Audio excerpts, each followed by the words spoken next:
Hi everybody, Matt here, back again with another video for you guys. Today we're going to be talking about the Kiss solo albums. Outside of Music of the Elder and the current Kiss lineup, I really can't think of anything more that divides Kiss fans than these particular albums. It's a very heated topic amongst the Kiss army, and today we're going to break them down as best we can. For all you non-Kiss fans out there, these albums were released in 1978 and feature solo work by all four members of Kiss: Gene Simmons, Paul Stanley, Peter Criss, and Ace Frehley. According to the band in their books and in interviews and from insiders, guys like Bill Aucoin and others, the band was very popular at the time in 1977, and they were on top of the world. And the thing of it is that tensions were very high.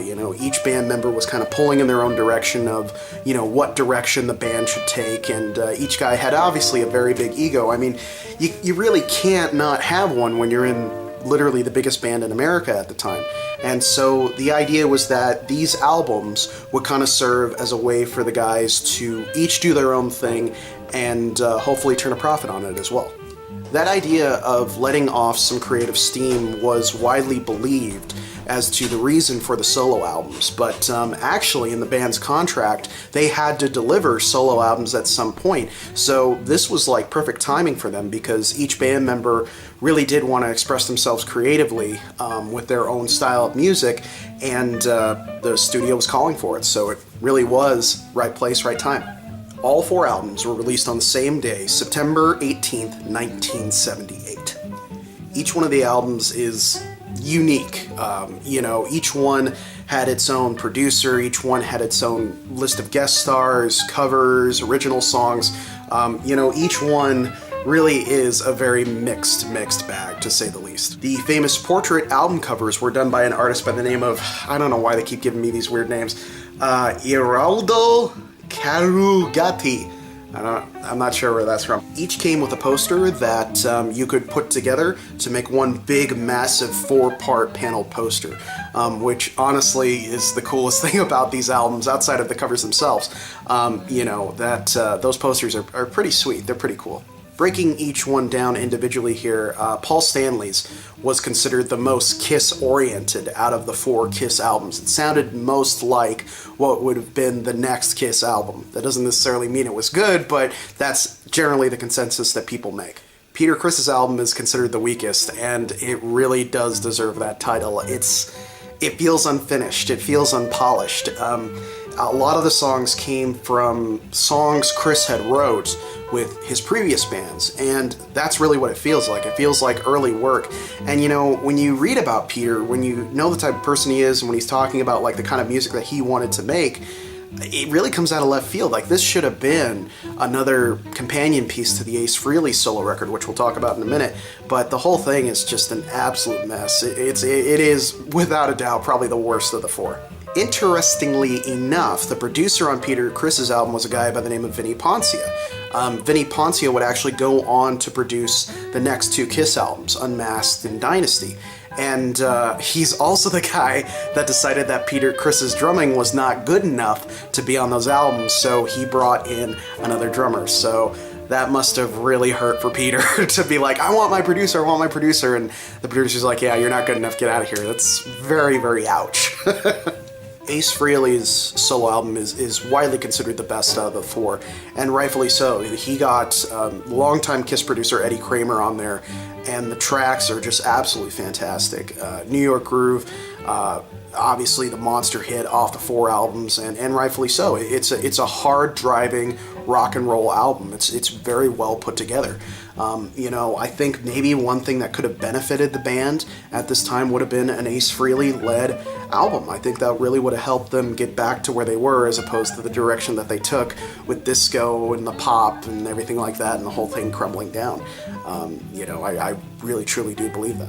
On Ace Frehley's album, Anton Fig plays the drums. Anton Fig would later go play for the house band on the David Letterman show, and Anton Fig was also the guy that they got to play Peter's drum parts on Dynasty and Unmasked. Again, ouch. Then there's the Gene Simmons album, which chaotic is not even beginning to describe how all over the place this thing is. It is just insane. It'd be like if you had 100 monkeys playing 100 guitars all at the same time. That is what the Gene Simmons album is. Radioactive, the first track, it starts off good. It has that backmasting, it has that evil sense to it.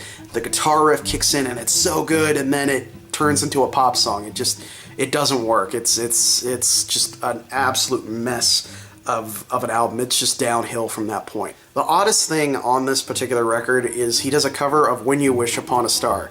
Yes, that When You Wish Upon a Star. In a very sweet story, Gene Simmons has said that when he first came to America as a little kid, he saw Pinocchio, he saw that song, and believed that it inspired him to follow his own dreams of being a success in America, that you could do anything as long as you believed in yourself. And that is very sweet and that's very nice, but the cover just seems really out of place here. And I can remember even being a little kid and thinking to myself, there's no way it's a cover of that song. It has to just share a title. But sure enough, I put it on and that's what it was. And here I am staring at this image of this blood-spitting demon singing When You Wish Upon a Star. And it was pretty much from that point on, my image of Gene Simmons in my mind as this ultimate, rock and roll villain was completely gone. I was just like, oh God, this is just over for me now.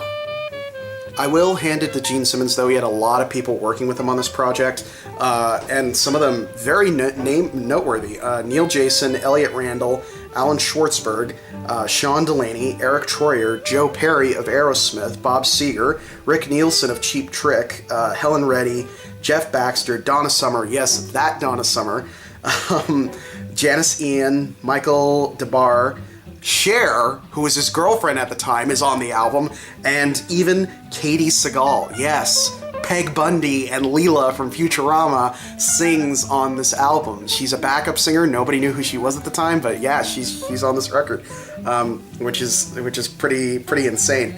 The group's label, Casablanca, spent about $2.5 million at the time to advertise these records, and it was an absurd amount at the time. I mean, there were posters and billboards and in-store advertising and commercials, and I mean, it was just insane that these albums were coming and you had to get all 4 albums. It was just, they really wanted people to buy these, and they shipped 5 million records. And the thing of it was that the solo albums were a success. People did buy them.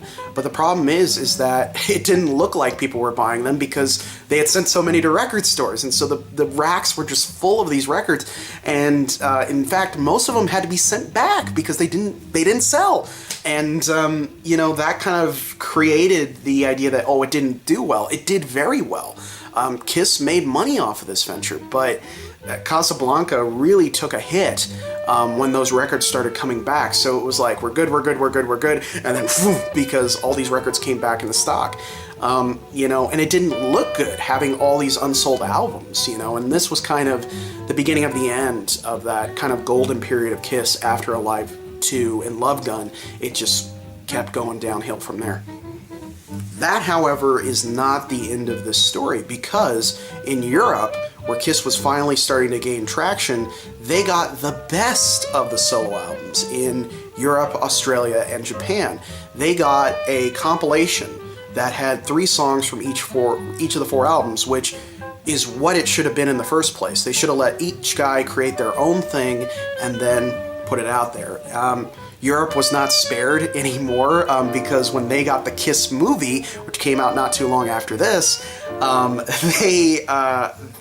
of the music in that movie, in the European cut, most of it is taken from the solo albums, and it's as bad as it is, except for New York Groove when they're fighting monkey robots. That actually is pretty boss.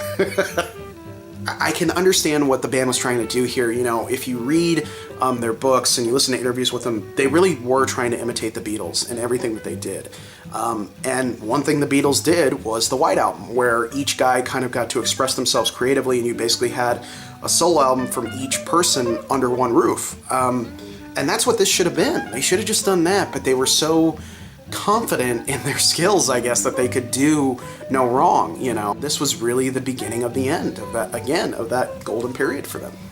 Really, outside of Ace's album, there's no reason to ever pick up any of these. Not only because they're usually not worth very much, but really the only reason to have these is as an artistic statement. You know, once I get all 4 of these, they're going up on my wall, you know. And luckily enough, I was able to get 2 that have the poster still in them, so fingers crossed on getting the other 2. But yeah, outside of an artistic statement, I mean, really, you really don't need these albums, Kiss fan or not. Even the Ace Frehley one, I mean, you have to be an Ace fan to really enjoy that particular record. You know, they look cool, but what's inside is just garbage, you know? It's like unwrapping a candy and finding a dead cockroach. It was the best way I can describe it.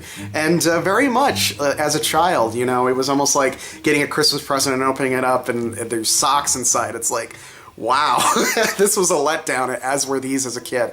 But again, artistically, I mean, they look pretty cool and they'll look good on my wall, but, you know, outside of that, no real musical value here. You know, if you see Aces and you like him and you're a fan of Kiss, I would say pick that one up. That's definitely the best one out of the bunch. But if you see any other ones, run far, far, far away. You know, just get out of there. Anyway, that's all I have to say about the Kiss solo album debacle of 1978. I will see you guys next time.